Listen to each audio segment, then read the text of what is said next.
Welcome to Krishna Shorthand Classes. Transcription number 27. Speed 100 word per minute. Be ready. Mr. Vice Chairman, Sir, I rise to support the Plantations Labor Amendment Bill brought up by the government for our consideration. Sir, the sad plight of millions of toiling people who sweat on various plantations in the country to earn valuable foreign exchange for us is really too much to be expressed in words. These workers live and work in most inhuman and pitiable conditions.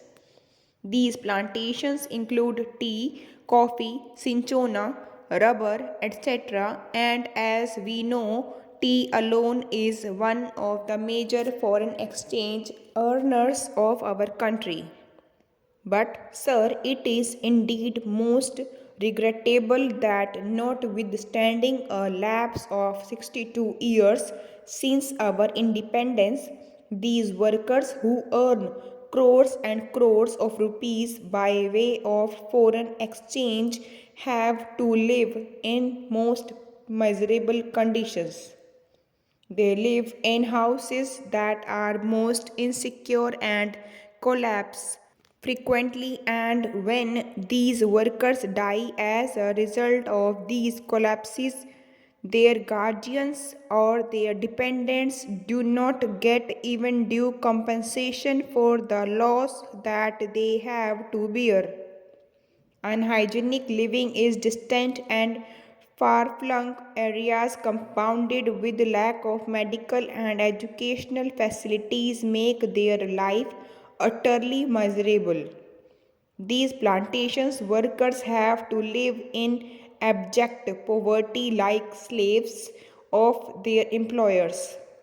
And as we know, most of these plantations are still foreign owned establishments, last vestiges of the colonial rule, the British rule, and as I said, it is a matter of deep regret for all of us that despite enacting an act, the Plantations Labor Act 2001, we have not yet been able to effect any improvement in their conditions.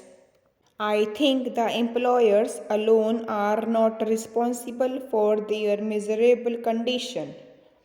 We are also as much responsible as they are because although we could enforce the enactment and we could improve their conditions much earlier, we have failed in doing so. Sir, on the 9th May 2003, this House, the Rajya Sabha, decided that a joint committee should be appointed to look into the desired amendment and put up a draft as early as possible for our consideration. On the 26th May 2003, the Lok Sabha also adopted our resolution, our motion, with the result that a 45 members committee in which 15 representatives were from the Rajya Sabha and 30 from the Lok Sabha was appointed to look into the matter. Thank you. For more dictations, please like, share and subscribe. Thank you.